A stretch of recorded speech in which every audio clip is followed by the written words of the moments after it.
नमस्कार दोस्तों, पीएलटिक्स में आपका बहुत बहुत स्वागत है। दोस्तों आज के इस क्लास में यूपी+सी AGTA 2024 के लिए एग्रोनॉमी के अंतर्गत हम लोग आज मक्का की खेती का अध्ययन करेंगे। और इसके पहले दो फसलें आपकी कंप्लीट करा दी गई हैं।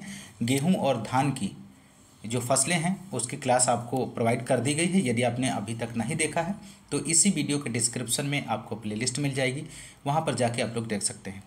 दोस्तों यदि आप हमारे चैनल पर नए हैं तो चैनल को सब्सक्राइब कीजिए, लाइक कीजिए, शेयर कीजिए। आइए शुरू करते हैं। इस क्लास में हम मक्का की खेती के बारे में संपूर्ण जानकारी देखने वाले हैं। तो यहाँ पर जियामेज, मक्का का वैज्ञानिक नाम है जियामेज। और फैमिली की बात करें तो ग्रेमिनी पोएसी है। और उत्पत्ति स्थान मक्का का मैक्सिको मध्य अमेरिका है। और मक्का C4 पौधा पर परागित प्रोटोएंड्री फसल है। मक्का का पौधा कल्ले नहीं बनाता है, इसलिए नॉन टिलर प्लांट कहलाता है।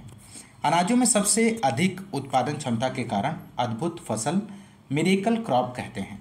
मक्का को अनाजों की रानी, क्वीन ऑफ सीरियल्स भी कहते हैं। इसका दाना कैरियोप्सिस कहलाता है। मक्का का पौधा जल भराव के प्रति संवेदनशील है। मक्का में रात के समय अधिक तापमान रहने पर पैदावार ज़्यादा होती है। अधिक पैदावार हेतु मक्का की बुआई पूर्व से पश्चिम दिशा की ओर करनी चाहिए, जिससे अधिक सूर्य की किरणें प्राप्त होने से पैदावार बढ़ती है। मक्का में 10% प्रोटीन, 4.0% वसा, 70% कार्बोहाइड्रेट पाया जाता है। मक्का में प्रोटीन कौन सी पाई जाती है? जीन के रूप में पाई जाती है, जिसमें ट्रिप्टोफेन एवं लाइसिन अमीनो अम्ल की कमी पाई जाती है। विश्व क्षेत्रफल में क्रमशः संयुक्त राज्य अमेरिका, चीन, मैक्सिको, भारत है। उत्पादन की दृष्टि से संयुक्त राज्य अमेरिका का पहला स्थान, चीन का दूसरा स्थान है। राजस्थान में जनजाति उप योजना क्षेत्र के बांसवाड़ा, डूरंगपुर, जयपुर, सिरोही, राजसमंद, चित्तौड़गढ़, भीलवाड़ा जिलों में संकर मक्का का उत्पादन बढ़ाने के लिए सुनहरी किरण कार्यक्रम वर्ष 2009 से चलाया जा रहा है।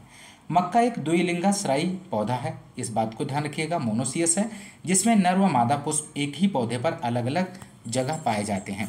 मक्का परपरागित एवं प्रोटोएंड्री फसल है। मक्का किस प्रकार की फसल है? परपरागित है, प्रोटोएंड्री फसल है।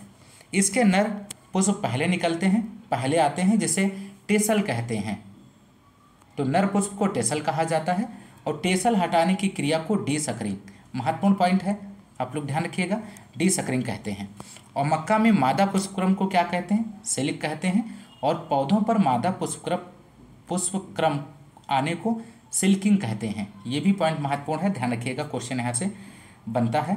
संकर मक्का के बीज बनते समय पौधों से नर पुष्प परागकण हटाने की क्रिया इमास्कुलेशन कहलाती है। तो संकर मक्का के बीज बनते समय पौधों से नर पुष्प हटाने की क्रिया को इमास्कुलेशन कहते हैं, इस बात को भी ध्यान रखिए। मक्का व ज्वार के तने में शर्करा अधिक होने से साइलेज संरक्षित हरे चारे के लिए सबसे उपयुक्त फसल है। लगातार अधिक समय तक केवल मक्का खाने से मनुष्य में गंजापन, पाइलग्रा रोग होता है। नेक्स्ट, मक्का का नज़दीक जंगली पूर्वज जंगली मक्का पौधा है। भारत में रबी मक्का बिहार और राजस्थान में बांसवाड़ा जिले में मुख्यतः उगाई जाती है। तो गुणों के आधार पर वर्गीकरण देख लेते हैं। पहला यहाँ पर है जियामेज इंडुरेटा, इसे फ्लिंट कॉर्न भी कहते हैं और यह भारत में सर्वाधिक क्षेत्रफल में उगाई जाती है। दूसरा यहाँ पर है जियामेज इंडेंटेटा, इसे डेंट कॉर्न, दांत की तरह कठोर भी कहते हैं और इसकी खेती संयुक्त राज्य अमेरिका में प्रचलन में है। थर्ड यहाँ पर वर्गीकरण है जियामेज सेकेरेटा का, इसे स्वीट कॉर्न भी कहते हैं और यह डिब्बा बंदी के लिए उपयुक्त है। यह मक्का अन्य की अपेक्षा मीठी होती है, इसलिए इसके भुट्टों को पकने से पूर्व तोड़कर सेक कर खाया जाता है। इसकी क्रिया, माफ़ कीजिएगा, इसकी प्रिया एवं माधुरी किस्में हैं। तो आप इसकी किस्में भी याद रखिएगा, प्रिया और माधुरी किस्में हैं। और चौथा वर्गीकरण है जियामेज इवर्टा, इसके दानों को 170 डिग्री सेंटीग्रेड पर गर्म करने पर दाने फूटकर फूल जाते हैं। यह कॉर्न फ्लेक्स, पॉपकॉर्न, चिप्स बनाने के काम आती है। पांचवा वर्गीकरण है जियामेज एमाइलेसिया, इसका दाना मुलायम होता है जो आटा बनाने के काम आता है। इसे फ्लोरमेज या सॉफ्ट कॉर्न भी कहते हैं। छठा वर्गीकरण है जियामेज ट्यूनिकाटा, इसे पॉडकॉर्न भी कहते हैं। यह मक्का की प्राचीन किस्म है और इसका दाना व भुट्टा छिलके से ढका रहता है।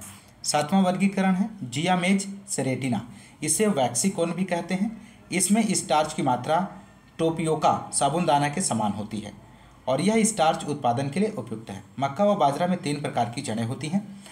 पहली क्राउन या शीर्ष जड़ें नर्सरी अवस्था पर। दूसरा सेमिनल जड़ें होती हैं, सेमिनल रूट्स जिसे कहते हैं, पोषण के लिए। और तीसरी यहाँ पर दी गई है प्रोप जड़ें, प्रोप रूट्स, एरियल रूट्स, तने को सहारा प्रदान करती हैं। अब यहाँ पर हम वैरायटीज़ की बात करेंगे, संकर किस्में, हाइब्रिड वैरायटीज़। गंगा फर्स्ट है, भारत की अनाज वाली फसलों में प्रथम संकर किस्म जो 1961 में विकसित हुई, महत्वपूर्ण किस्म है, ध्यान रखिएगा गंगा फर्स्ट। दक्कन 103, गंगा सफ़ेद 2, गंगा 5, गंगा 101, पूसा संकर 2, रणजीत हाई स्टार्च। नई किस्में, नई संकर किस्मों की बात करें तो DHM 103, DHM 117, DHM 121, PHEM 2 और 3। संकुल किस्में, कंपोजिटी किस्में कौन सी हैं? कंपोजिट किस्में अंबर है, किसान है, विक्रम है, जवाहर, सोना, विजय, अगेती 76, प्रताप तरुण, नवजोत, नवीन है। माही कंचन, माही धवन, दोनों किस्में ARS बांसवाड़ा राजस्थान से निकाली गई हैं।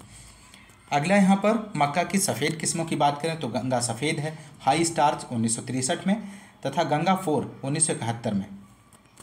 मक्का की OPEC 2 जीन वाली किस्में, OPEC 2 जीन को मक्का में ट्रिप्टोफेन व लाइसिन की पूर्ति के लिए सर्वप्रथम डॉक्टर SK वत्सल ने विकसित किया था, इसलिए इसको वर्ष 2000 में विश्व खाद्य पुरस्कार मिला। महत्वपूर्ण पॉइंट है, डॉक्टर SK वत्सल 2000 में विश्व खाद्य पुरस्कार मिला। शक्ति, प्रोटीना एवं रत्ना, मक्का, इसमें लाइसिन व ट्रिप्टोफेन की मात्रा अधिक पाई जाती है। अन्य QPM किस्में हैं, पूसा विवेक QPM 9, शक्तिमान 1, HQPM 1 है। मक्का में OPEC 2 व फ्लोरी 2 जीन पाए जाते हैं, इस पॉइंट को भी आप ध्यान रखिएगा। संकर मक्का का विचार सर्वप्रथम EM ईस्ट एवं GH सल ने 1910 में सिंगल क्रॉस तकनीकी द्वारा विकसित किया। यह तकनीक अमेरिका में काम में ली जाती है। डबल क्रॉस तकनीकी द्वारा मक्का का संकर बीज उत्पादन DF जोन्स ने 1920 ईस्वी में किया है और डबल क्रॉस तकनीकी भारत में अधिक प्रचलित है।